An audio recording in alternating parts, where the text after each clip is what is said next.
Friends, welcome to Ruchitha cooking. இன்னைக்கு நம்ம என்ன பார்க்க போறோம்னா வட்டலப்பம் தான் பார்க்க போறோம். தேங்காவை குட்டி குட்டி பீஸா கட் பண்ணிக்கோங்க. இது போல அப்பதான் மிக்சியில் அரைக்க ஈஸியா இருக்கும். இது கூட 3 ஏலக்காய் சேர்த்துக்கோங்க. ஒரு சின்ன துண்டு பட்டை. இதெல்லாம் சேர்க்கறதுனால ஒரு வாசனை கிடைக்கும். முட்டையோட ஸ்மெல்லு உங்களுக்கு கிடைக்காது. முட்டையோட ஸ்மெல்லு இருக்காது. தேங்காவை போட்டுக்கலாம். இதை போய் நல்லா அரைச்சிட்டு வந்துடலாம். இதுலேருந்து இப்போ நம்ம 1 கிளாஸ்க்கு பால் எடுக்க போகிறோம். ரொம்ப திக்கான பால் தான் எடுக்கணும். தேங்காவை அரைச்சிட்டு வந்தாச்சு. இப்போ நல்லா ஃபில்டர் பண்ணிக்கலாம். தேங்காய் பால் எடுத்தாச்சு. தேங்காய் பால் திக்காக தான் இருக்கணும், தண்ணியாக இருக்கக்கூடாது. அரை முடி தேங்காய்க்கு 100 ml தண்ணி ஊற்றி அரைச்சி வச்சு திக்காக நான் எடுத்துகிட்டு வந்திருக்கேன். இதை ஓரமாக வச்சிடலாம். இப்போ இன்னொரு பவுலில் முட்டையை உடச்சி ஊற்றிக்கலாம்.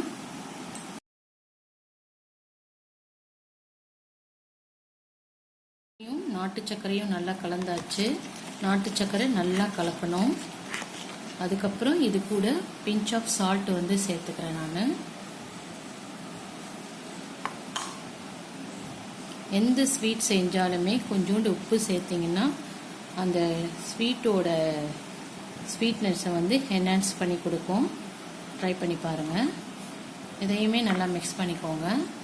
நல்லா மிக்ஸ் பண்ணிவிட்டு அந்த கலவையை எடுத்துட்டு தேங்காய் பாலோட சேர்த்து ஃபில்டர் பண்ணிக்கோங்க. தேங்காய் பால் கூட ஃபில்டர் பண்ணி ஊற்றிக்கோங்க. ஏன்னா நம்ம நாட்டு சர்க்கரையில் சில டைம் கரையாமல் இருக்கலாம், மண்ணும் இருக்கலாம், முட்டையோட ஓடும் இருக்கலாம். அதனால் நீங்கள் ஃபில்டர் பண்ணி சேர்க்குறது ரொம்ப நல்லது.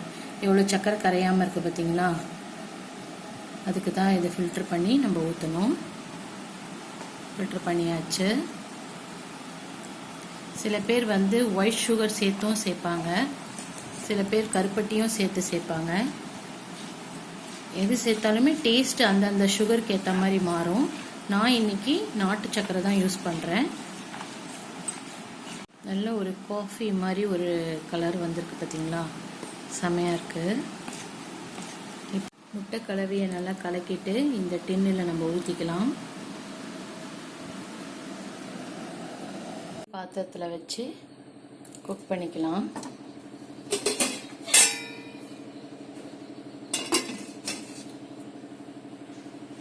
ஒரு கத்தி வச்சு குத்தி பார்த்தா நல்லா உள்ளே போகுது.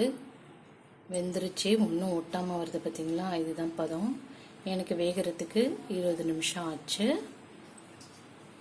வட்டலப்பத்தை நல்லா ஆற வச்சுட்டு அது ஜில்லுன்னு ஆயிட்ட பிறகு நம்ம இன்னும் கொஞ்சம் ஃப்ரிட்ஜில் வச்சு ஜில்லுன்னு சாப்பிட்லாம். வட்டலப்பம் கொஞ்சம் உடஞ்சி தான் வந்திருக்கு.